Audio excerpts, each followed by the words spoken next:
மூகம் கரோதி வாசாலம் பங்கும் லங்கயதே கிரிம் யத்கிருபாதமகம் வந்தே பரமானந்த மாதவம்.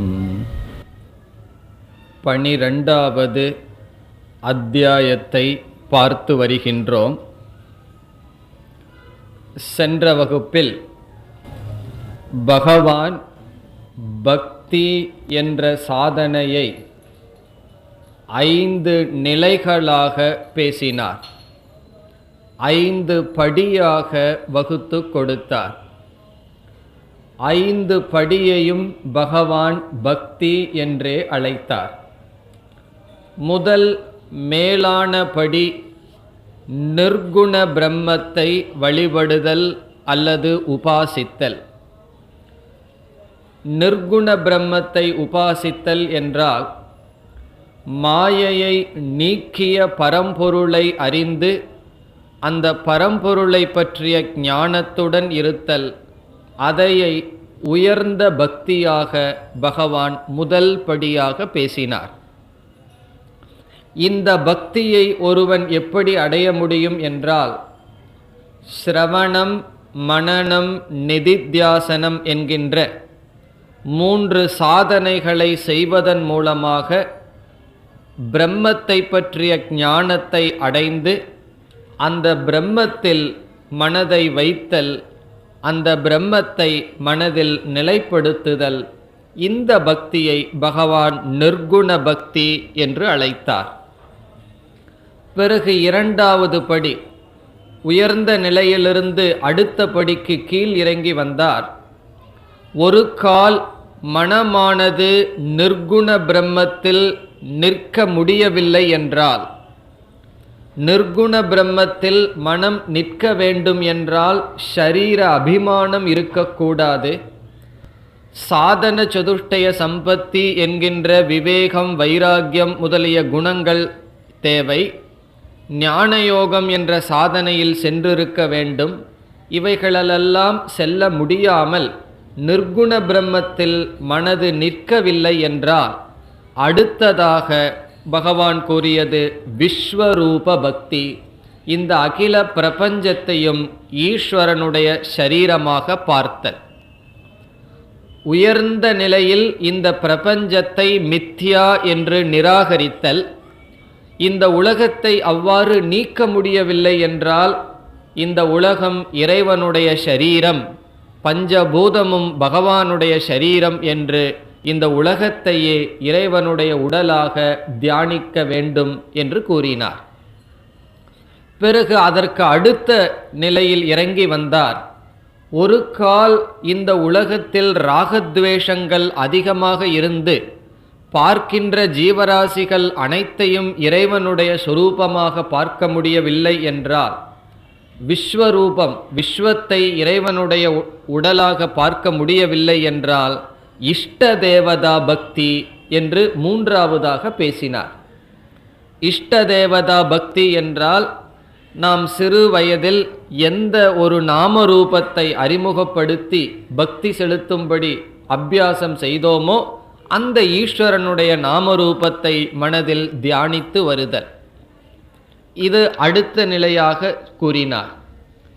பிறகு ஒருவன் மீண்டும் கூறலாம், ஒரு இடத்தில் அமர்ந்து பகவானை சிந்திக்கின்ற அளவுக்கு சத்துவகுணமோ மன ஒருமுகப்பாடோ எனக்கு இல்லை என்றால் என்ன செய்வது என்றால், 4வது படியாக இறங்கி வந்து கூறினார், உன்னுடைய கடமைகளை செய்வதே எனக்கு பக்தி செலுத்துவது என்று கர்மயோகத்தை பக்தியாக கூறினார். இதெல்லாம் யார் மேல் நிலையில் இருக்க முடியவில்லையோ அவர்களுக்கு இறங்கி வந்து பேசுகின்றார். இப்போ 4வதாக கர்மயோகத்தை பக்தியாக பேசினார். ஒருவர் மீண்டும் கூறலாம், என்னுடைய மனதில் ஆசைகள் அதிகமாக இருக்கின்றது, கடமைகளை மட்டும் செய்வதற்கும் கூட எனக்கு தகுதி இல்லை, நான் போகத்தையும் அனுபவிக்க விரும்புகின்றேன் என்று சொன்னால், கடைசியாக அவர்களுக்கும் பகவான் வழி வைக்கின்றார். நீ காமிய கர்மங்களை போகங்களையும் அனுபவித்துக்கொள், ஆனால் அவைகளை என்னுடைய பிரசாதமாக அனுபவி என்று கூறினார். கர்மயோகமும் செய்ய முடியவில்லை என்றால் நீ செய்கின்ற எல்லா கர்மம் எல்லா போகத்தையும் எனக்கு அர்ப்பணமாக செய்து அதையாவது செய் என்று கூறினார். இது கடைசி நிலை. இவ்விதம் ஒரு சாதகன் போகங்களை அனுபவிக்கின்ற புத்தியுடன் ஈஸ்வர அர்ப்பணமாக செய்து அனுபவித்தால் அதனுடைய பலன் சற்று வைராக்கியம் வரும். பிறகு கர்மயோகம் என்கின்ற வாழ்க்கையை ஈடுபட்டு மீண்டும் மன தூய்மையை அடைகின்றான். அதற்கு அடுத்ததாக ஒரு இஷ்ட தேவதையை மனதில் வைத்து ஓர் இடத்தில் அமர்ந்து தியானித்து மனதை ஒருமுகப்படுத்தி தூய்மைப்படுத்துகின்றான். அதற்கு அடுத்த நிலையாக நான் வழிபடுகின்ற இஷ்ட தேவதை அந்த இறைவனே அனைத்து ஜீவராசிகளாக இருக்கின்றார் என்கின்ற விஸ்வரூப ஞானத்துக்கு வருகின்றான். உயர்ந்ததாக இந்த விஸ்வமே பகவானுடைய மாயையின் தோற்றம், இருப்பது பிரம்ம தத்துவம்தான் என்ற ஞானத்திற்கு வருகின்றார். இதுவரை நாம் சென்ற வகுப்பில் பார்த்தோம். இனி இந்த 12வது அத்தியாயத்தில் கடைசி விசாரம் என்னவென்று இன்று நாம் பார்க்கலாம்.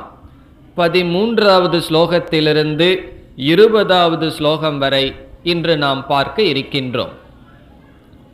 இவ்விதம் பகவான் பக்தியை பற்றி கூறியதற்கு பிறகு இந்த அத்தியாயத்தில் இறுதியாக என்ன பேசுகிறார் என்றால், ஞானம் வரை வந்த உயர்ந்த நிலையில் இருக்கின்ற பக்தனை பற்றி பேசுகின்றார்.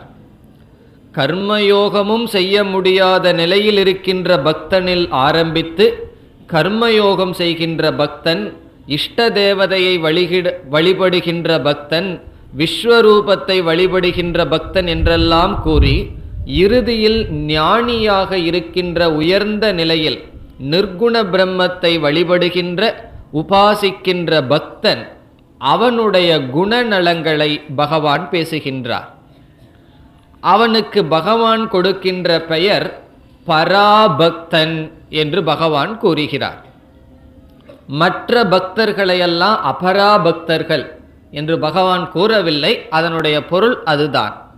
யார் நிர்குண பிரம்மத்தை உணர்ந்தார்களோ, இங்கு கூறியபடி படிப்படியாக சாதனை செய்து உயர்ந்த நிலையில் ஞானியாக ஞான நிஷ்டையை அடைந்தவனாக யார் இருக்கிறார்களோ அவர்களுடைய குணநலங்கள் என்ன, அவர்களுடைய வாழ்க்கை எப்படி இருக்கும், அவர்களுடைய குணம் எப்படி இருக்கும், எப்படி இந்த உலகத்தில் நடந்து கொள்வார்கள் என்று பகவான் விளக்குகின்றார்.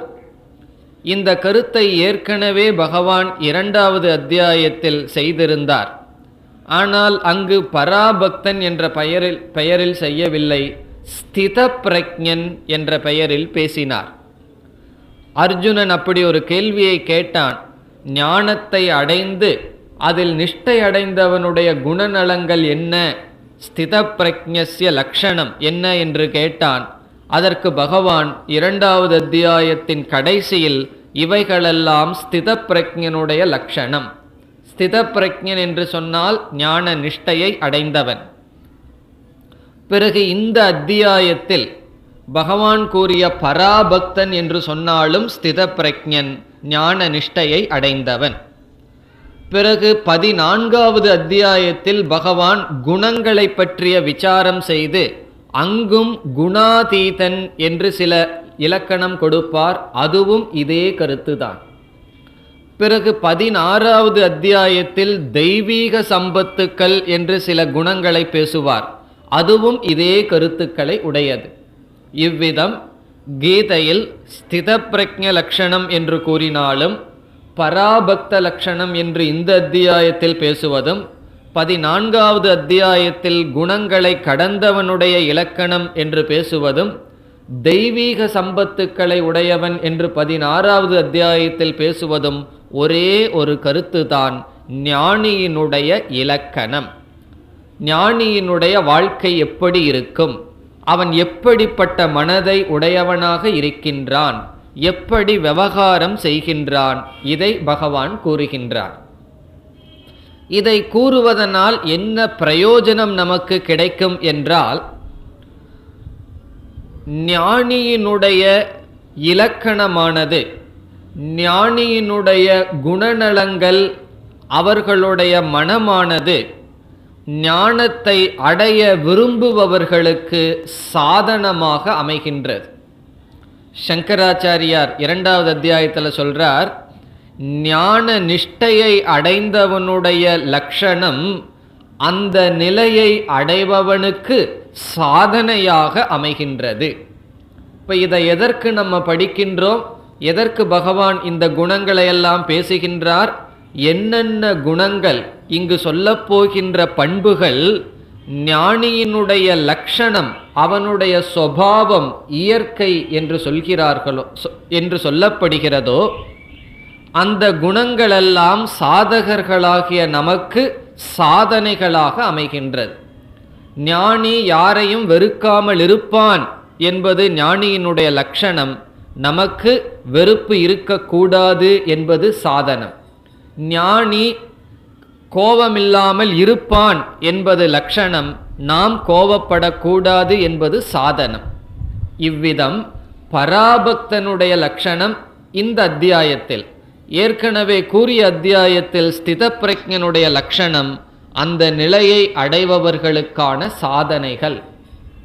நாம் எப்படிப்பட்ட மனதை அடைய வேண்டும் என்ற சந்தேகம் நமக்கு வரலாம்.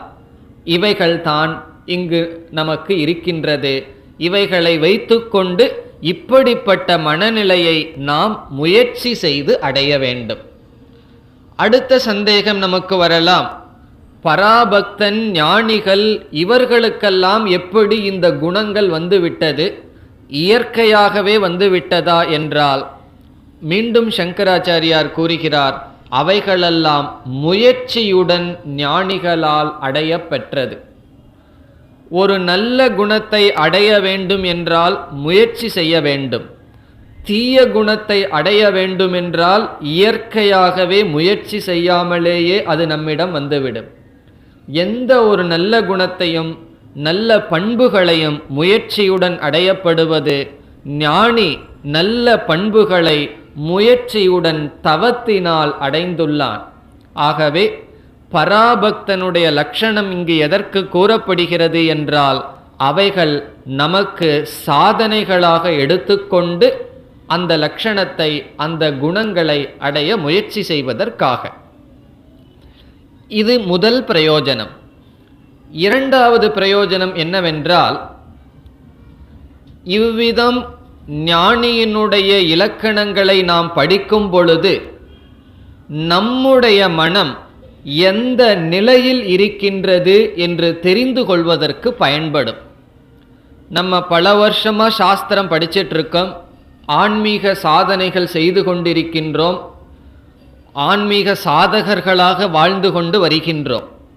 அப்படி இருக்கின்ற நமக்கு ஒரு அளவுகோல் தேவை, ஒரு ஸ்கேல் வேணுமல்லவா? எவ்வளவு தூரம் நாம் உயர்ந்துள்ளோம்? 10 வருடங்களுக்கு முன்னாடி ஆன்மீக வாழ்க்கை ஆரம்பிக்கும் பொழுது என்னுடைய நிலை, மனம் எப்படி இருந்தது?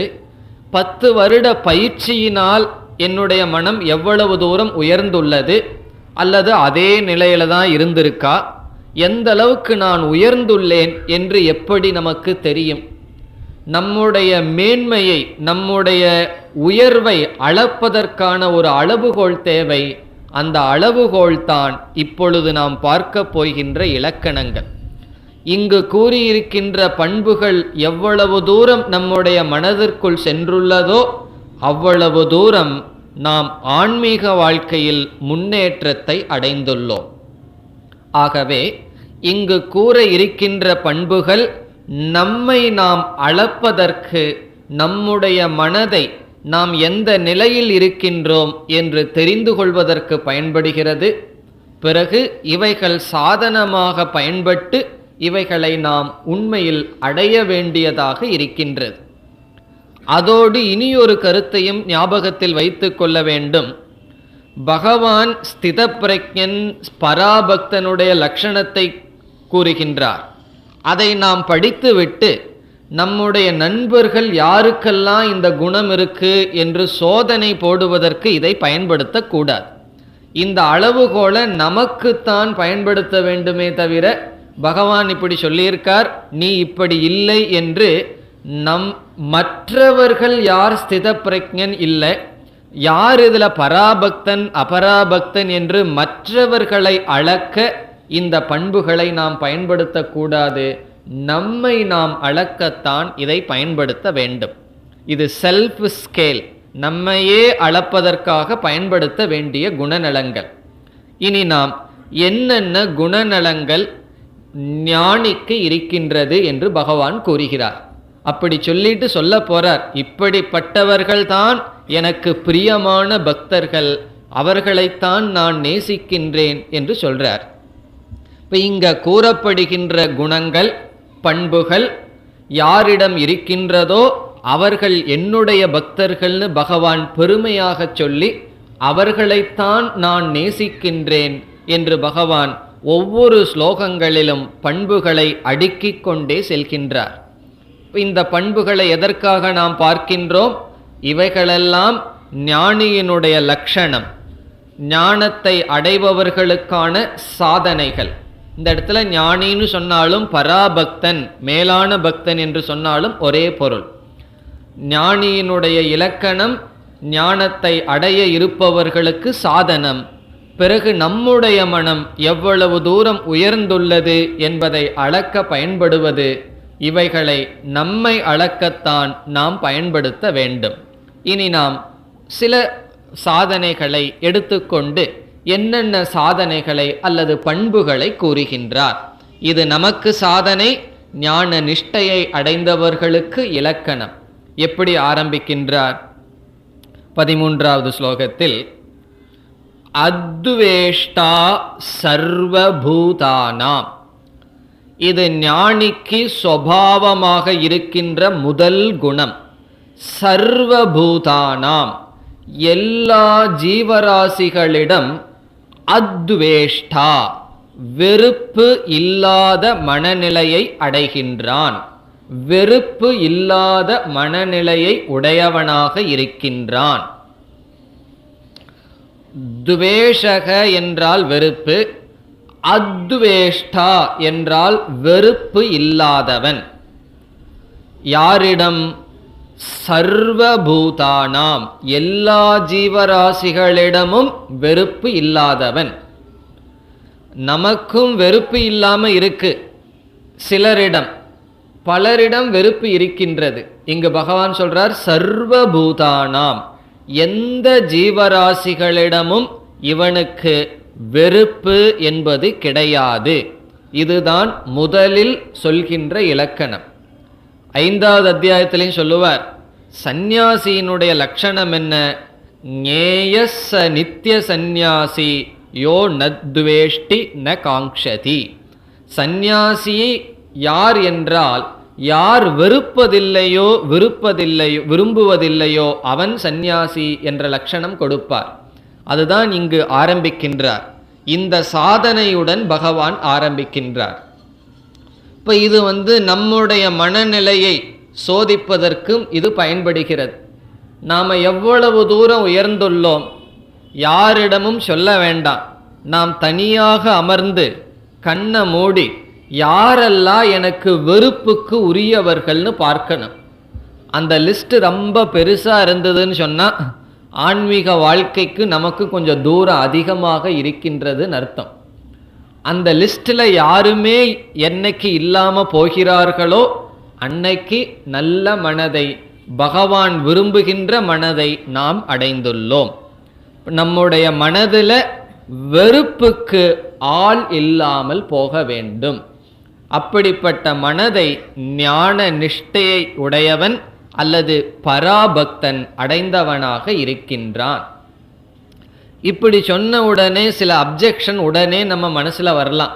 அவன் இப்படி பண்ணுறானே, இப்படி பேசுகின்றானே, இவ்விதம் நடந்து கொள்கிறார்களே, பிறகு வெறுக்காமல் எப்படி இருக்க முடியும், கோபப்படாமல் எப்படி இருக்க முடியும் என்று கேட்கலாம். அது எந்த எக்ஸ்கியூஸும் கிடையாது, எந்த விதமான பரிகாரமும் கிடையாது. விதவிதமான மனிதர்கள் விதவிதமான குணங்களை உடையவர்களாக இருக்கிறார்கள். சிலருக்கு சில பலகீனம் இருக்கலாம், அதனால் விதவிதமாக அவர்கள் நடந்து கொள்ளலாம். ஆனால் நான் யாரையும் வெறுக்கக்கூடாது. ஒருவன் தவறு செய்தா அதற்கு கொடுக்கிற தண்டனை வேற. ஒரு குழந்தை தப்பு செய்துன்னா அதை திருத்துறதுக்காக அடிக்கலாம், அதற்கு பனிஷ்மெண்ட் கொடுக்கலாம். அது செய்யக்கூடாதுன்னு பகவான் சொல்லவில்லை. மனதார யாரையும் நான் வெறுக்கக்கூடாது. அந்த வெறுப்பு வந்ததுன்னு சொன்னா முதலில் அந்த வெறுப்பு யாரை அளிக்கின்றது, யாருக்கு துக்கத்தை கொடுக்கின்றது, சற்று சிந்தித்து பார்த்தால் தெரியும். இப்போ ஒரு நேரத்தில் ஒரு மனிதர் மீது வெறுப்புணர்ச்சி வருது. வேறொரு நேரத்தில் ஒரு மனிதர் மீது விருப்பு உணர்ச்சி நமக்கு வருகின்றது. இப்போ விருப்பு வரும் பொழுது நம்ம மனசு சந்தோஷமா இருக்குமா துக்கமா இருக்குமா? சந்தோஷமா இருக்கும். ஒருவரை நம்ம வெறுக்கிறோம்னு சொன்னா அந்த நேரத்தில் நம்ம மனது சந்தோஷமா இருக்குமா அல்லது துக்கமா இருக்குமா? துக்கமாகத்தான் இருக்கும். ஆகவே வெறுப்பதனால் முதலில் நம்மை நாமே துக்கப்படுத்தி கொள்கின்றோம். அதற்கு பிறகுதான் மற்றவர்களை. அதே போல கோபப்படுவதன் மூலமாக சாந்தமா இருந்தா நமக்கு நல்லது, நம்மை சுற்றி இருப்பவர்களுக்கும் நல்லது. கோபம் என்கின்ற ஒரு உணர்வை நாம் மேற்கொள்ளும் பொழுது அது முதலில் நம்மைத்தான் அளிக்கின்றது. சில பேர் சொல்லுவார்கள், எனக்கு கோபம் வந்ததுன்னா நான் என்ன பண்ணுவேன்னு தெரியாது, எது வேண்டுமானாலும் செய்து விடுவேன்னு சொல்வார்கள். ஆனால் அந்த கோபமானது கோபப்படுபவனை அழித்து மீதிதான் மற்றவர்களை அது அழிக்கின்றது. இவ்விதம் வெறுப்பு, குரோதக, கோபம் இவைகளெல்லாம் மனதில் இல்லாமல் இருப்பவன் பராபக்தன். இப்படியெல்லாம் சொல்லி பகவான் சொல்ல போறார், அவன்தான் எனக்கு பிரியமானவன். நம்ம நினைச்சிட்டு இருக்கோம் ஒரு பெரிய கற்பூரத்தை வாங்கி பகவானுக்கு கொடுத்து பால் அபிஷேகத்தை பண்ணி இந்த மாதிரி ஒரு கட்டளை எடுத்து இதெல்லாம் பண்ணால் பகவானுக்கு நல்ல பிரியமானவர்களாக மாறிவிடலாம்னு சொல்லி.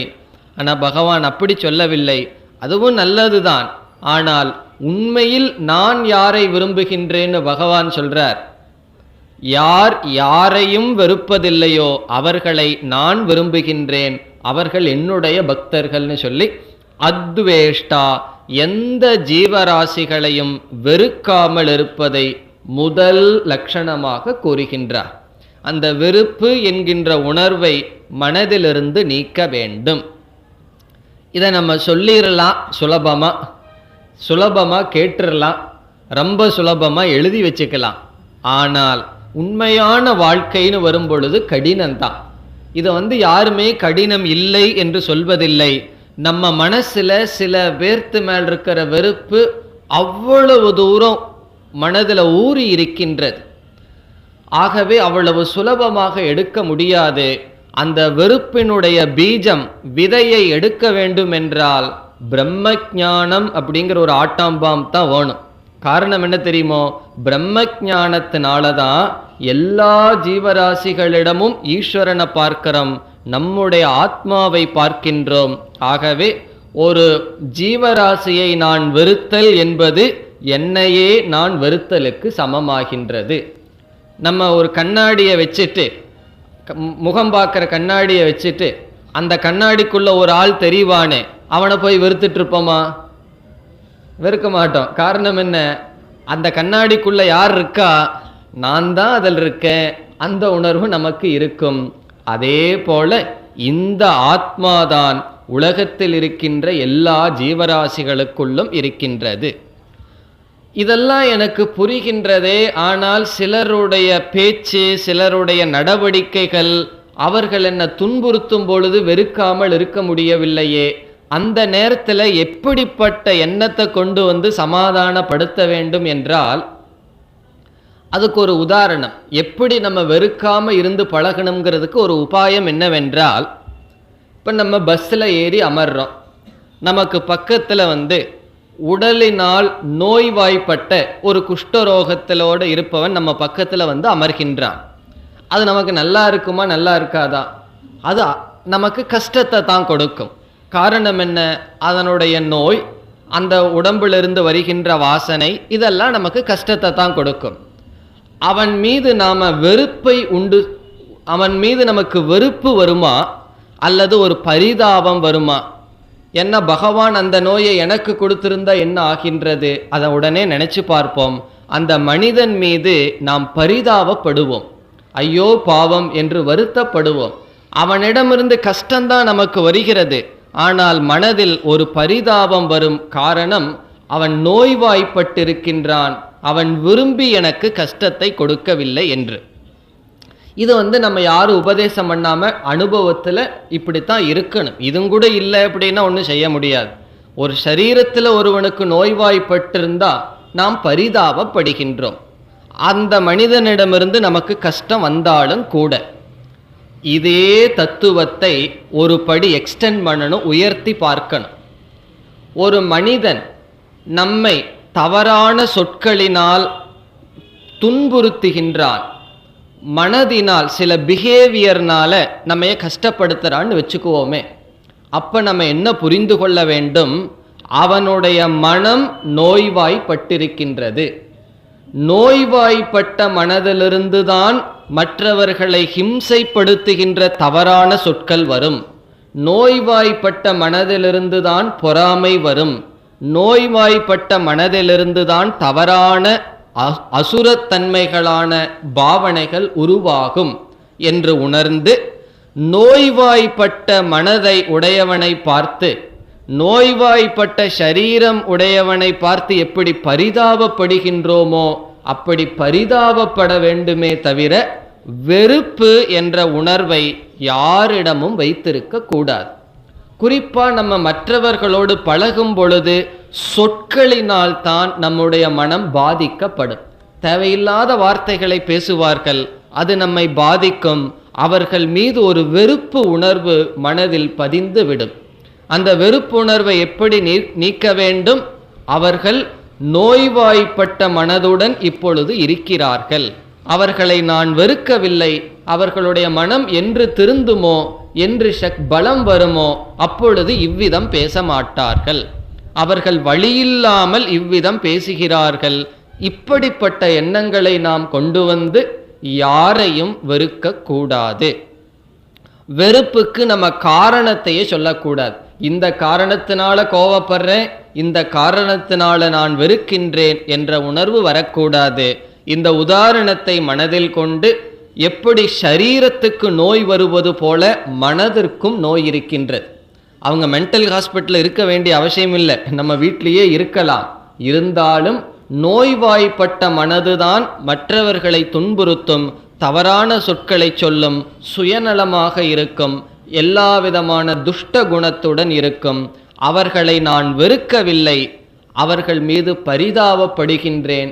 இப்படிப்பட்ட பாவனைகளை மனதில் கொண்டு ஞானி எப்படி இருக்கின்றான்? அத்வேஷ்டா சர்வபூதானாம், எந்த ஜீவராசியையும் வெறுப்பது கிடையாது. நம்ம இவ்விதம் கீதா சாஸ்திரம் படிப்பது அல்லது ஆன்மீக வாழ்க்கையில் இருப்பதனுடைய பலன் என்ன? நம்ம இவ்வளவு காலத்தை இங்கு செலவிடுகின்றோம், சாஸ்திரமெல்லாம் படிக்கிறோம். இதனுடைய பலன் என்ன என்றால், நம்முடைய மனதில் இருக்கின்ற வெறுப்பு உணர்ச்சி மெதுவாக நீங்கிக் கொண்டே வர வேண்டும். அப்பொழுதுதான் நாம் நமக்குள் உயர்ந்தவர்கள் ஆகின்றோம், அல்லது சாஸ்திர படிப்பினுடைய பலனை நாம் அனுபவிக்கின்றோம். இப்போ முதல் குணமா பகவான் என்ன சொல்றார்? இது முதல் அல்ல, முதல் முக்கியமான குணமாக பகவான் கூறுகின்றார், சர்வபூதானாம் அத்வேஷ்டா, எந்த ஜீவராசியையும் சுபாவமாக ஞானி வெறுக்காமல் இருப்பான். அந்த ஞானத்தை அடைய விரும்புபவர்கள் வெறுப்புணர்வை நீக்கி பழக முயற்சி செய்ய வேண்டும். இனி அடுத்த சாதனைக்கு செல்லலாம்.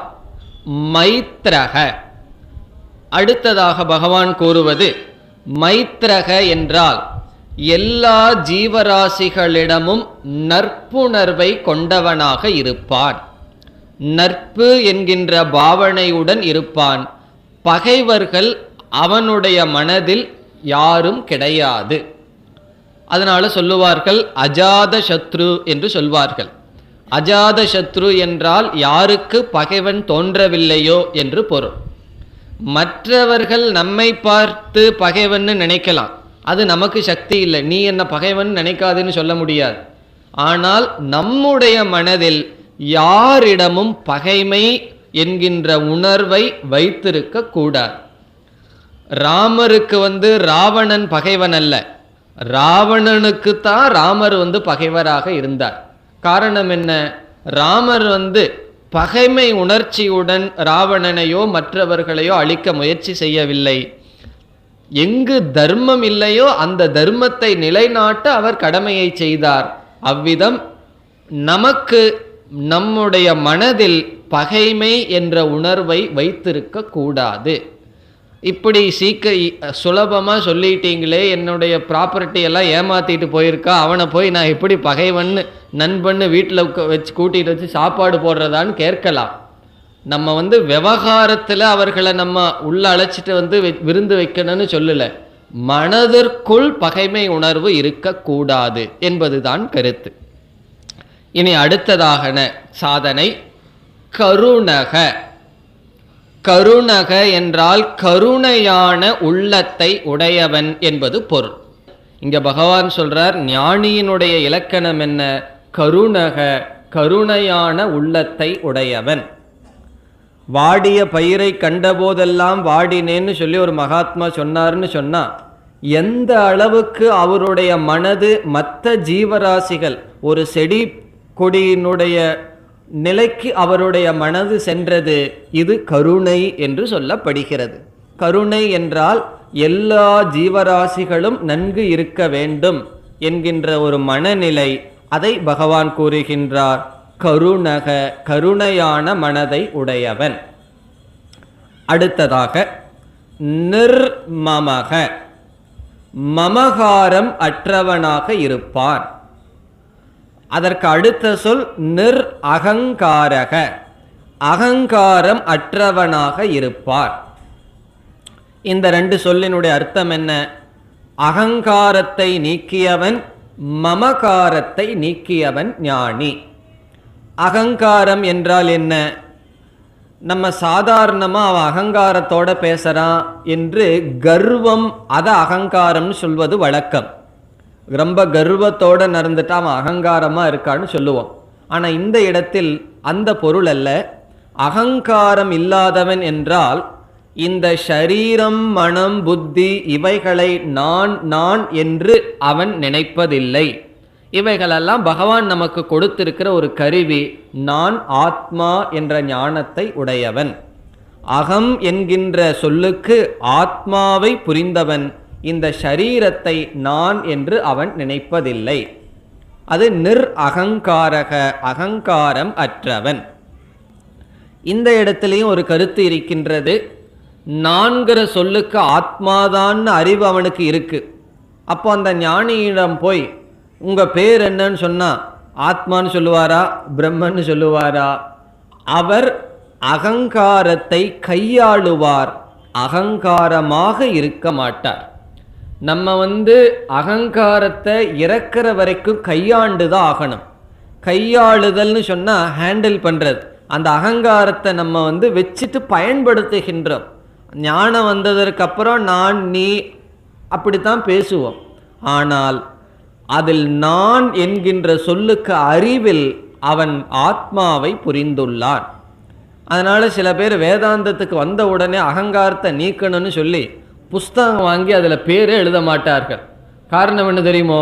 பேர் எழுதுனா அகங்காரம் மமகாரம் வந்துருன்னு சொல்லி பிறகு ஒரு இடத்துல வச்சு அது யார் புஸ்தகம்னு தேடி கொடுக்கறது பெரிய பாடு. பேரெல்லாம் எழுதுறதுல தவறு கிடையாது. அந்த புஸ்தகம் போனதுக்கப்புறம் என்னோடது போயிடுதேன்னு அழுகாமல் இருந்தால் சரி. இப்போ செயலளவில் அகங்காரத்தை துறக்க முடியாது. அகங்காரத்தை கையாளுகின்றோம். அறிவில் நான் இந்த சரீரம் அல்ல என்ற ஞானத்தை உடையவன். அதே போல மமகாரம் என்றால் என்னுடையது என்ற அறிவு இல்லாதவன். நம்ம மமகார ஞானிக்கு இல்லை, என்னுடையது என்பது அவனுக்கு இல்லை என்றால் அதனுடைய பொருள் என்ன? அவன் இது என்னுடையது, நான் பயன்படுத்துகின்றேங்கிற விவகாரம், அந்த டிரான்சாக்ஷன் இருக்கும். ஆனால் உண்மையில் அனைத்தும் ஈஸ்வரனுடையது என்கின்ற அறிவு அவனுக்கு இருக்கு. அதனால தான் அது அவனை விட்டு போயிடுதுன்னு சொன்னால் அது கஷ்டம் அவனுக்கு கிடையாது. நம்ம சில பொருள்களெல்லாம் என்னுடையதுன்னு நினச்சிட்டு இருக்கோம். நம்ம வீடு, சம்பாரித்த பொருள், பணம், வாகனம், இதெல்லாம் விவகாரத்தில் அப்படி நினச்சிட்டு இருக்கிறதுல தப்பில்லை. ஒரு திருடன் ஏதோ ஒன்று எடுத்துகிட்டு போயிட்டான்னு வச்சுக்கோமே, நம்ம என்ன சொல்கிறோம்? அவன் திருடிட்டு போயிட்டான், என்னுடையதை எடுத்துட்டு போயிட்டான்னு சொல்கிறோம். ஆனால் உண்மையில் விசாரம் பண்ணி பார்த்தா நம்மளுடைய உடல், அதுக்கு இருக்கிற சக்தி, நமக்கு இருக்கிற புத்தி, நம்ம கிடைச்ச பொருள் எல்லாமே ஈஸ்வரன் நமக்கு கொடுத்தது. அது ஈஸ்வரனுடையது.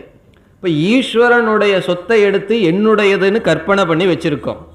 அதிலிருந்து உடனே ஒரு திருடன் எடுத்துகிட்டு போயிட்டான். அப்போ உடனே என்ன சொல்கிறோம்? அவன் என்னுடையதை திருடிட்டான்னு சொல்கிறோம். நம்ம அதற்கு மேலே பெரிய திருட்டை பண்ணி வச்சுருக்கோம். பகவானுடைய சொத்தை எடுத்து என்னுடையதுன்னு திருடி வச்சுருக்கோம். இப்போ ஒரு திருடங்கிட்ட இருந்து இனி ஒரு திருடன் எடுத்துகிட்டு போகிறதுல என்ன இருக்குது? அப்படி ஞானியானவன் எது போனாலும் அவனுடைய மனதில் தன்னுடையது சென்று விட்டது என்ற பாவனையானது இருக்காது. காரணம் என்ன?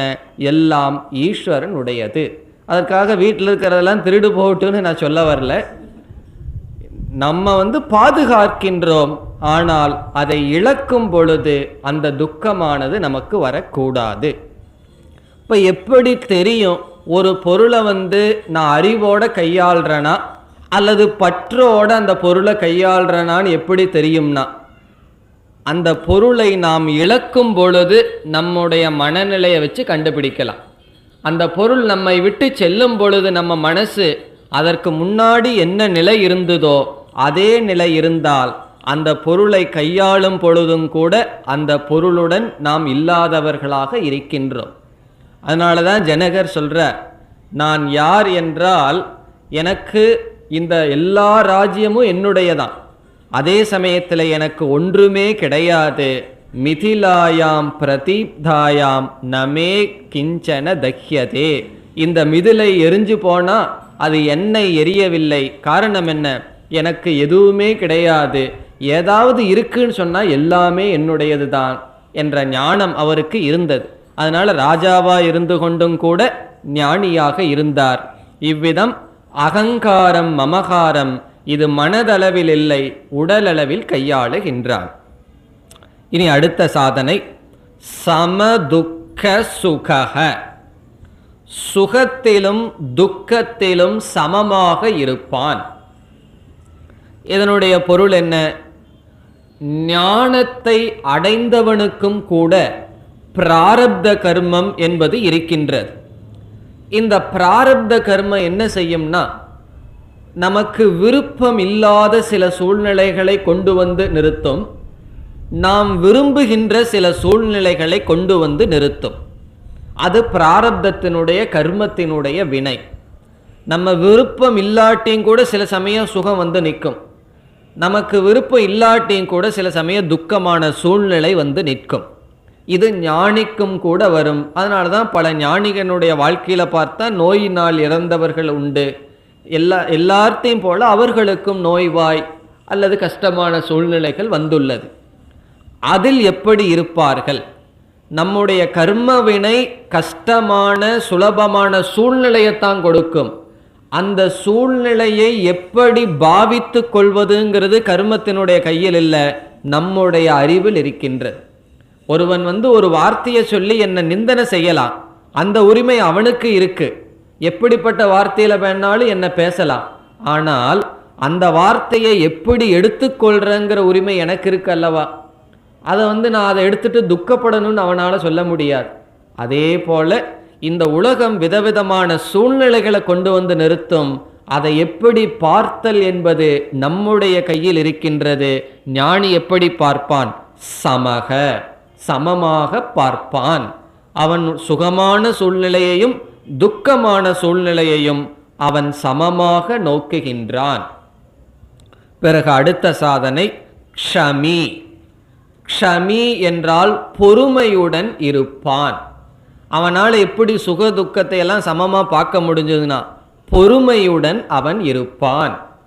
இதுதான் ரொம்ப பேர்த்துக்கு இருக்கிறது இல்லை.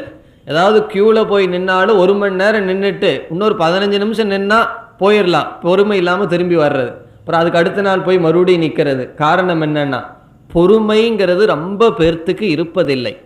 இந்த பொறுமையை கொஞ்சம் வளர்த்திட்டோம் அப்படின்னா தேவையற்ற சொற்களை நம்ம சொல்வதிலிருந்து தவிர்த்திருக்கலாம். பலவிதமான உறவுகளை முறிக்காமல் இருப்பதற்கு இந்த பொறுமைதான் காரணம். ஆனால் இந்த பொறுமை இல்லாமல் பல காரியத்தை நாம் செய்கின்றோம். அதுவும் பொறுமையாக இருந்து பொறுமையை பழகணும். எனக்கு நாளையிலிருந்து பொறுமை வேணும்னு சொல்லக்கூடாது. அந்த பொறுமை வர்றதுக்கும் கொஞ்சம் பொறுமை தேவை. அந்த பொறுமையானது அவனுக்கு இருக்கின்றது. க்ஷமி, க்ஷமத்துடன் இருப்பான். இதெல்லாம் என்னன்னா ஞானியினுடைய சுபாவம். இதை கேட்க கேட்க இனியொரு பிரயோஜனமும் நமக்கு வரும். இப்படிப்பட்ட மனநிலை பிரம்ம ஞானத்தை அடைந்தால் கிடைக்கும்னு சொன்னா, இப்போ இப்படிப்பட்ட ஞானத்தை அடையணும்னு ஞானத்தில் ஒரு ஆர்வமும் நமக்கு வரும். பகவான் இந்த ஞானத்தை எல்லாம் அடைஞ்சா இறந்ததுக்கு அப்புறம் பிறக்க மாட்டேங்கிறது மட்டும் சொல்லலை.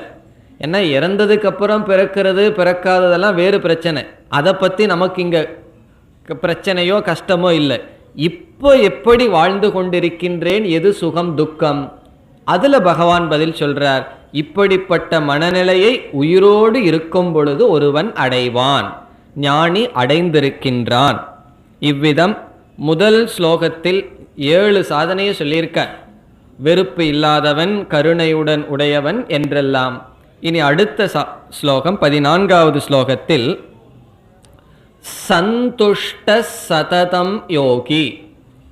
இது ஒரு முக்கியமான சாதனை. இதெல்லாம் நமக்கு தெரிஞ்ச கருத்து தான், தெரியாத கருத்தை பகவான் சொல்லவில்லை. சந்துஷ்டக என்றால் திருப்தியான மனதை உடையவன், போதும் என்கின்ற மனதை உடையவன். சந்துஷ்டக அலம்புத்தி என்று சொல்வார்கள். இருக்கிறது போதும் என்கின்ற மனதை உடையவன். எப்பொழுதுனா நம்மள ஒரு 10 இட்லி சாப்பிட்டதுக்கு அப்புறம் போதுங்கிற மனசு வந்திருக்கேன்னா பகவான் சொல்றார் சததம், எப்பொழுதும். சததம்னா எப்பொழுதும், எப்பொழுதும் நிறைவான மனதை உடையவன், போதும் என்கின்ற மனதை உடையவன். இதற்கு பிறகும் கடைசியில் பகவான் சொல்றார் இதே கருத்தை. 19வது ஸ்லோகத்தில் சொல்லுவார், சந்துஷ்டக ஏன கேனச்சித், எது கிடைக்குதோ அதில் திருப்தியை அடைபவன் என்பது பொருள். போதுமென்ற மனமே பொன் செய்யும் மருந்துன்னெல்லாம் படிக்கிறோம் அல்லவா, அதைத்தான் பகவான் சொல்றார். கிடைக்கிறதுல திருப்தி. ஆனால் நம்முடைய மனசு அப்படி இல்லை. விசாரம் பண்ணி பார்த்தா எது கிடைச்சிருக்கோ அதில் திருப்தி அடையாது. அந்த கிடைச்சதுல ஏதாவது ஒரு குறை இருந்தால் அதைத்தான் பார்த்துட்டு இருக்கோம். ஒரு வீட்டுக்கு நீங்கள் போகிறீங்க, காஃபி கொடுக்கிறார்கள், அந்த கிளாஸில் 3/4 டம்ளர் கொடுக்குறாங்கன்னு வச்சுக்குவோமே, மனசு என்ன பார்க்கும்? ஏன் கொஞ்சம் குறையுது, என்ன ஆச்சு, கொஞ்சம் கம்மியாக கொடுக்கிறார்களே, அதைத்தான் பார்க்கும். இவ்வளவு கொடுத்தார்களேன்னு திருப்தி அடையாது, இவ்வளவு கொடுக்கவில்லையே என்பது தான் பார்க்கும். அதே போல ஒரு அம்மா மகளுக்கு கொடுத்தான்னு சொன்னால் எவ்வளவு கொடுத்தான்னு திருப்தி இல்லை, இவ்வளவு கொடுக்கலையே, அல்லது அவங்களுக்கு ஏன் இவ்வளவு கொடுத்தீங்க, இவ்வளவுதான். இவ்விதம் மனதானது இருப்பதில் திருப்தி அடைவதே கிடையாது. அப்படி இல்லாமல் இருப்பதில் அல்லது எதையாவது கொண்டு அவன் திருப்தியை அடைகின்றான். சந்துஷ்டக சததம். பிறகு அடுத்த சொல் யோகி. யோகி அப்படின்னு ஒரு வார்த்தையை பகவான் பயன்படுத்துகிறார். அவன் யோகி என்றால் என்ன பொருள்? மன இந்திரிய கட்டுப்பாட்டை உடையவன். இப்படிப்பட்ட மனநிலையெல்லாம் குணங்களெல்லாம் வரணும்னா சும்மா வந்துடாது. மனக்கட்டுப்பாடு, இந்திரிய கட்டுப்பாடு, உணவு கட்டுப்பாடு முதலிய கட்டுப்பாடான வாழ்க்கையில், தப வாழ்க்கையில் ஈடுபட்டவன். ஆகவே யோகி என்று பகவான் அழைக்கின்றார். அவன் என்னைக்குமே யோகியாக இருப்பான். அடுத்த சொல் யதாத்மா. யதாத்மா என்றால் தன்னை வசப்படுத்தியவன். தன்னுடைய உடல், மனம், இந்திரியங்கள், புத்தி இவைகளெல்லாம் தன்னுடைய வசத்திற்குள் வைத்திருப்பவன். அதனுடைய வசத்தின்படி இவன் வாழ்வதில்லை, இவனுடைய வசப்படி அவைகள் செயல்படுகின்றது. மனம்ங்கிறது சொல்லுவார்கள், mind is a good servant, bad master. நம்ம மனம் ஒரு நல்ல சர்வெண்ட் இருந்தால் நல்லது, ஆனால் மாஸ்டராக இருந்தால் அது பேடு மாஸ்டர். மனது தலைவனாக இருந்தால், எஜமானனாக இருந்தால் அது நல்லவனாக இருக்க மாட்டான். ஆனால் அவன் ஒரு சேவகனாக இருந்தால் நல்லவனாக இருப்பான். அப்படி யதாத்மா தன்னை கட்டுப்படுத்தியவன். பிறகு அவன் அடைந்துள்ள ஞானம், அவனுடைய வாழ்க்கை, இதில் அவனுடைய புத்தி எப்படி இருக்குன்னு பகவான் அடுத்தது சொல்றார். திருட நிச்சயக, திருடமான நிச்சயத்தை உடையவன். இதுவும் நம்முடைய வாழ்க்கையில பார்த்தா எந்த முடிவு எடுத்தாலும் அது கொஞ்ச நேரத்துக்கு தான் ஓடும், அதுக்கப்புறம் அந்த நிச்சயத்தை நம்மளே மாத்திடுவோம். அப்படி இல்லாமல் நிச்சயமான முடிவை எடுத்தவன். ஒரு முடிவை எடுத்தோம் அப்படின்னா எடுக்கிறதுக்கு முன்னாடி சிந்திச்சு எடுக்கணும். எடுத்ததற்கு அப்புறம் அதில் நிச்சயமாக இருக்க வேண்டும். என்ன தடைகள் வந்தாலும் அதை முயற்சி செய்துதான் அதை நாம் நீக்க முடியும். அது எதுவாக வேண்டுமானாலும் இருக்கலாம். வாழ்க்கையில் ஒரு வியாபாரத்திலேயோ அல்லது எந்த விதத்திலேயோ படிப்பிலேயோ ரொம்ப முன்னேறி வந்தவர்களுடைய வாழ்க்கையை பார்த்தா சுகமாக இருந்து கொண்டு யாருமே வந்தது கிடையாது. ஆரம்பத்தில் ரொம்ப கஷ்டப்பட்டு எவ்வளவோ இடையூறுகளை சந்திச்சு தான் அவர்கள் வந்துள்ளார்கள். அது சாதாரண வாழ்க்கைக்கே இப்படின்னு சொன்னால் நம்முடைய மனதையே பண்படுத்துகின்ற இந்த ஆன்மீக வாழ்க்கைக்கு எப்படி, அதை விட அதிகம். ஆகவே திருடமான நிச்சயத்தை உடையவன். இப்போ நியூ இயர் வருது, ஒவ்வொரு நியூ இயருக்கும் ஒரு நிச்சயத்தை எடுத்துருவோம். இந்த வர்ற நியூ இயர்லேருந்து காஃபி கொடுக்க மாட்டேன்னு ஆரம்பிப்போம். எவ்வளோ நாள் ஓடும்?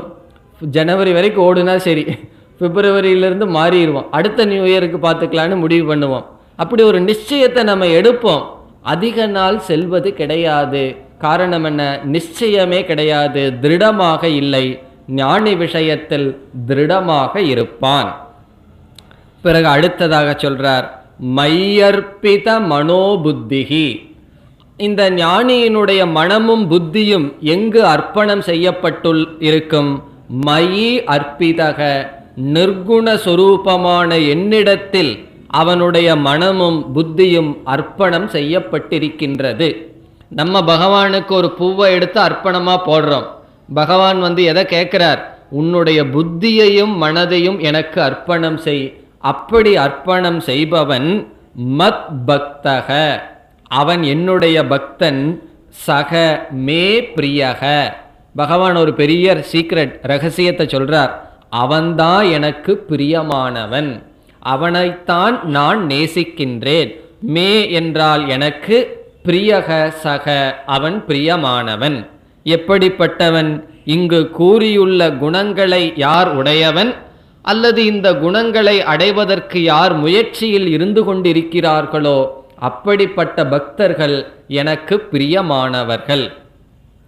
இனி 15வது ஸ்லோகத்தில் இனி ஒரு முக்கியமான கருத்தையும் சொல்றார். யஸ்மாத் நோத்விஜதே லோகக லோகாத் ந உத்விஜதே ச யக. இதனுடைய சாரம் என்னவென்றால், எந்த ஞானியானவன் உலகத்திலிருந்து அவன் துயரப்படுவதில்லையோ அல்லது உலகத்திலிருந்து அவன் பயப்படுவதில்லையோ, அதே சமயம் எந்த ஞானியை பார்த்து உலகமும் பயப்படாமல் இருக்கின்றதோ என்று சொல்றார். இந்த இடத்தில் உலகத்திலிருந்து இவன் துயரத்தை அடையக்கூடாது, துயரம் அடைவதில்லை, பயப்படுவதில்லை. அதே சமயம் இவன் உலகத்திற்கு பயத்தையோ துயரத்தையோ கொடுப்பதில்லைன்னு சொல்றார். நம்ம ஆன்மீக வாழ்க்கை நேர்மையா இருக்கிறது, சாதுவா இருக்கிறதுன்னு சொன்னா எல்லாம் ஏமாத்திட்டு போயிடுவார்களே அப்படியெல்லாம் நினைப்பார்கள். ஆனா இந்த இடத்துல பகவான் சொல்றார், இவன் மற்றவர்களால் ஏமாற்றப்படாதவன், மற்றவர்களால் பயப்படுத்தப்படாதவன். அதே சமயம் இவன் மற்றவர்களையும் ஏமாற்றுவதில்லை, மற்றவர்களையும் பயப்படுத்துவதில்லைன்னு சொல்றார். அது சமஸ்கிருதத்தில் ஒரு ஸ்லோகம் இருக்கு. அதனுடைய சாரம் என்னவென்றால், ஞானியினுடைய மனதை ரொம்ப ஆச்சரியம்னு அந்த கவிஞர் சொல்றார். என்ன ஆச்சரியம்னு சொன்னா, ஒரு பொருள் ரொம்ப சாஃப்டா இருந்தா அது சாஃப்டா தான் இருக்கும். இப்ப ரோஜா மலர் இருக்கு, ரொம்ப மென்மையா இருக்கு, அது மென்மையா தான் இருக்கும். பாறாங்கல் இருக்கு, ரொம்ப கடினமா இருக்கும், அது கடினமா தான் எப்பொழுதுமே இருக்கும். ஆனா அந்த ஞானியினுடைய மனம் எப்படின்னா, ஒரு செகண்டில் ஒரு நேரத்தில் மலரை போல மென்மையா இருக்கான், இனி ஒரு நேரத்தில் பாறையை போல மாறி விடுகிறதாம். அது எந்த நேரத்தில் எப்படி வேண்டுமானாலும் இப்படி மாறிவிடுகிறது, அது பெரிய ஆச்சரியம்னு சொல்றார். இனி அடுத்த கேள்வி, எந்த நேரத்தில் எப்படி மாறும்னா, இந்த உலகத்தில் அவர்கள் பேசும் பொழுது, இந்த உலகத்தோடு அவர்கள் நடந்து கொள்ளும் பொழுது அவர்களுடைய மனம் மிக மிக மென்மையாக மாறிவிடுகிறது. இந்த உலகத்திலிருந்த பேச்சுக்களை அவர்கள் வாங்கும் பொழுது அவர்களுடைய மனம் ஒரு பாறாங்கல்லை போல் மாறிவிடுகிறது. இது ஒரு பெரிய ஆச்சரியம் என்று அந்த கவிஞர் வர்ணிக்கிறார். ஆனால் சிலருடைய மனம் ரொம்ப சாஃப்டா இருக்கும், அவர்கள் யாரையுமே துன்புறுத்த மாட்டார்கள். ஆனால் மற்றவர்களுடைய ஒரு சொல் அவர்களை துன்பத்திற்குள் ஆட்டிவிடும். சில பேர்த்துடைய மனம் ரொம்ப ரிஜிடா இருக்கும், ரொம்ப பாறாங்கல்ல போல் இருக்கும். அவர்கள் கஷ்டப்பட மாட்டார்கள், மற்றவர்களை கஷ்டப்படுத்துவார்கள், மற்றவர்கள் சொற்களினால் செயல்களினால். ஆனால் ஞானி எப்படின்னா, இந்த உலகத்திலிருந்து தான் துயரப்படுவதில்லை, இந்த உலகத்தில் எந்த பொருளை பார்த்தும் தான் பயம் கொள்வதில்லை, அதே சமயத்தில் இந்த உலகத்திற்கும் பயத்தை கொடுப்பதில்லை. அதனால தான் சந்நியாச ஆசிரமத்துக்குள்ள ஒருவர் போகும் பொழுது ஒரு மந்திரம் இருக்கு. அந்த மந்திரத்தில் அந்த சந்நியாசி சொல்கின்றான், ஒரு பறவைகளை கூப்பிட்டு சொல்றான், உங்களுக்கு நான் அபயத்தை தருகின்றேன், நீங்கள் என்னை கண்டு பயப்பட வேண்டாம். தேவர்களை கூப்பிட்டு சொல்றான், உங்களுடைய போஸ்ட்டுக்கு நான் ஆசைப்பட மாட்டேன், யாகமெல்லாம் பண்ணி உங்களுடைய ஸ்தானத்திற்கு நான் வரமாட்டேன், என்னை கண்டு பயம் வேண்டாம் என்று சர்வபூதேபியக அபயம், எல்லா ஜீவராசிகளுக்கும் நான் அபயத்தை தருகின்றேன் என்று ஞானியானவன் யாரையும் பயப்படுத்த மாட்டான், யாரையும் துன்புறுத்த மாட்டான், அதே சமயத்தில் யாரிடமும் பயப்பட மாட்டான். மற்றவர்களிருந்து பயம் வரக்கூடாது, மற்றவர்களிடமிருந்து துன்பத்தை வாங்கக்கூடாது, அதே சமயம் மற்றவர்களுக்கும் துன்பத்தை கொடுக்க கூடாது. இப்படி யார் இருக்கின்றார்களோ சக மே பக்தக, அவன் என்னுடைய பக்தன். இப்ப நம்ம இந்த உலகத்தை கண்டும் பயந்துக்க கூடாது, உலகத்திற்கு பயத்தையும் கொடுக்க கூடாது. இனி அடுத்த 16வது ஸ்லோகத்தில் அனபேக்ஷக, அனபேக்ஷகன இண்டிபெண்டன்ட் அர்த்தம், சுதந்திரமாக இருப்பவன், எதையும் சாராமல் இருப்பவன். டிபெண்டன்ட் சொல்லுவோம் அல்லவா, சார்ந்து இருத்தல், அப்படி இல்லாமல் இருப்பான். அவனுடைய மன நிறைவுக்கு மற்றவர்களுடைய துணையோ ஒரு பொருளினுடைய துணையையோ அவன் சார்ந்து இருப்பதில்லை, சுதந்திரமாக இருப்பான். இந்த குணம் ரொம்ப பேர்த்துக்கு இருக்கார். யாரையாவது பற்றி கொண்டு இருக்கணுங்கிறது மனதினுடைய பலகீனம். இவன் அப்படி இல்லை, அனபேக்ஷக இண்டிபெண்டன்ட், சுதந்திரமாக இருப்பான், தன்னிடத்தில் தான் நிறைவாக இருப்பான். அடுத்தது சுச்சிகி, தூய்மையாக ஞானியானவன் இருப்பான். சுச்சிகின்னு சொன்னா தூய்மை. என்ன சிலதெல்லாம் ஞானின்னு சொன்னா அவன் எல்லாத்தையும் கடந்தவன், சமாதியிலேயே உட்கார்ந்துட்டு இருப்பான், குளிக்க மாட்டான், ஜடைய வச்சிட்டு இருப்பான், அப்படியெல்லாம் நினைச்சிட்டு இருப்பார்கள். அப்படி இல்லை, உடல் வாக் மனம் இதில் எல்லா நிலையிலும் சுச்சிகி தூய்மையாக இருப்பான். அடுத்த சொல் தக்ஷக. தக்ஷக என்றால் சாமர்த்தியமானவனாக இருப்பான். என்ன சில பேர் நினைப்பார்கள், எதுக்கு வேதாந்தத்துக்கு வரணும்னா, எப்போ நீ எதுக்குமே பிரயோஜனம் இல்லையோ அப்போ போய் கீதை வகுப்புல போய் உட்கார்ந்துட்டு அப்படின்னு சொல்லுவார்கள், நினைப்பார்கள். அதே போல சாஸ்திரத்திலையும் கூட அப்படி கருத்து இருக்கு. யாரு சன்னியாசியா போகணும்னா, யாரு உழைச்சி சம்பாதிக்க தெரியலையோ, மொடவன் மொண்டி குருடன் இப்படிப்பட்டவன் தான் சன்னியாசியா போகணும்னு சில பேர் நினைக்கிறார்கள். இங்க பகவான் சொல்றார், தக்ஷக, அவனுக்கு சம்பாதிக்க தெரியாததுனாலேயோ மற்றதுனாலேயோ விட்டுட்டு போகவில்லை. தக்ஷக எஃபிஷியன்ட்னு அர்த்தம், மிக மிக அறிவுடையவன், சக்தி வாய்ந்தவன், இவனெல்லாம் தான் என்னுடைய பக்தன்னு சொல்லி பகவான் கூறுகின்றார். பிறகு விதவிதமான மனிதர்கள் நம்மையை சுற்றி இருப்பார்கள், விதவிதமான சூழ்நிலைகள் இருக்கும். அதில் எப்படிப்பட்டவனாக இருக்கின்றான்? உதாசீனக. உதாசீனகன்னு சொன்னா இன்டிஃபரண்ட், எதிலையுமே அதிக பற்று இல்லாமல் அவன் இருப்பான், அசங்கமாக இருப்பான். உதாசீனக, உதாசீனக என்றால் எதிலும் ஆக்ரகம் இல்லாதவனாக இருப்பான். இப்போ நம்ம வீட்டுக்குள்ளேயே ஒரு சில விஷயங்களில் ஒரு குரூப்பிசம் வந்துடும், 2-3 பேர் சேர்ந்துட்டு சில பட்சங்கள் வந்து விடும். அப்படி எந்த பட்சத்திலும் அவன் இருக்க மாட்டான். யாருடனும் சேர்ந்து கொண்டு மற்றவர்களோடு பகைமையை அவன் வைத்திருக்க மாட்டான். உதாசீனமாக எல்லோரிடமும் சமமாக இருப்பான். கதவ்யதக, கதவ்யதக என்றால் மனதில் கொந்தளிப்பு இல்லாதவனாக இருப்பான். மன கஷ்டத்தை உடையவனாக இருக்க மாட்டான். இவனெல்லாம் தான் பகவான் என்னுடைய பிரியமானவன்னு சொல்றார். இப்போ மனதை நம்ம கஷ்டப்படுத்திட்டு இருந்தோம்னா பகவானுக்கு நம்ம பிரியமானவர் அல்ல என்பது பொருள். பிறகு சர்வாரம்ப பரித்யாகி யோ மத்பக்த சமே பிரியக, எல்லா செயல்களே மனதினால் துறந்தவனாக இருக்கின்றான். அதுவும் பராபக்தனுடைய லட்சணம். இப்படியே பகவான் கூறி வருகின்றார், யோ ந ஹிருஷ்யதி ந துவேஷ்டி, எதையும் மனதார விரும்புவதோ வெறுப்பதுமோ இல்லை. ந சோச்சதி, துயரப்படுவது கிடையாது. பிறகு சுப அசுப பரித்யாகி, தர்ம அதர்மம் இந்த இரண்டையும் துறந்தவனாக இருக்கின்றான். தர்மா தர்மத்தை எல்லாம் நிலைநாட்டுவதற்கு நாம வரல. நம்மைய சுத்தி சில அதர்மங்கள் நடந்தா மனது அதனால் பாதிக்க கூடாது.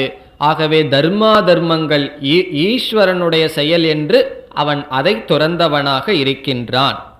பிறகு அடுத்த ஸ்லோகங்களில் பகைவனிடத்தில் சீதோஷ்ணம், மான அபமானம் இப்படிப்பட்ட சூழ்நிலைகளில் சமமாக இருக்கின்றான் என்று கூறுகின்றார். சமசத்ரோ மித்ரேச்ச, நண்பனிடத்திலும் பகைவனிடத்திலும் மானம் அபமானம், ஞானிக்கும் கூட சில சமயம் மானம் வரும், புகழ் வரும், சில சமயம் இகழ் வரும், அதில் சமமாக இருக்கின்றான். சீதோஷ்ண சுகதுக்கேஷோ, சீதோஷ்ணம் குளிர் வெப்பம் இதில் சமமாக இருக்கின்றான். பிறகு வேறு எந்த இடத்துல சமமாக இருக்கின்றான்? அதே கருத்தை சொல்றார். துல்லிய நிந்தா ஸ்துதிகி, ஒருவன் நிந்தனை செய்யும் பொழுதும் ஸ்துதி செய்யும் பொழுதும் சமமாக இருக்கின்றான். பிறகு இனியொரு வார்த்தையை சொல்றார், மௌனி. அது ஒரு முக்கியமான வார்த்தை. மௌனமாக அவன் இருப்பான். அதனுடைய அர்த்தம் என்ன? அவன் தேவையற்ற சொற்களை பேச மாட்டான். நம்ம எவ்வளவு தூரம் உயர்ந்து வருகின்றோம் என்பதற்கு இதுவும் ஒரு அடையாளம். நாம் எவ்வளவு தூரம் வாக்கை கட்டுப்படுத்துகின்றோமோ அவ்வளவு தூரம் உயர்ந்து செல்கின்றோம். வாக்கு தான் முக்கியமான ஒரு கருவி. நாவடங்க நாளும் அடங்கும்னு சொல்லுவார்கள். இந்த நாக்கு, 2 நாக்கு, சுவைக்கிற நாக்கு, பேசுகிற நாக்கு, இந்த இரண்டும் நம்முடைய கட்டுக்குள் இருக்க வேண்டும். அப்படி இருக்கும் என்று கூறி பகவான் முடிவுரை செய்கின்றார்.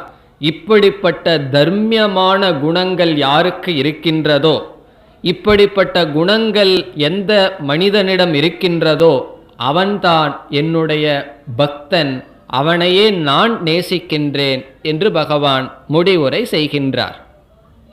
இவ்விதம் இந்த ஸ்லோகங்களில் பல சாதனைகளை பகவான் கூறி இது பராபக்தனுடைய லட்சணம் என்று முடிவுரை செய்கின்றார். இத்துடன் 12வது அத்தியாயம் முடிவடைகின்றது. ஓம் பூர்ணமத பூர்ணமிதம் பூர்ணாத் பூர்ணமுதச்யதே பூர்ணஸ்ய பூர்ணமாதாய பூர்ணமேவாவசிஷ்யதே. ஓம் சாந்தி சாந்தி சாந்தி.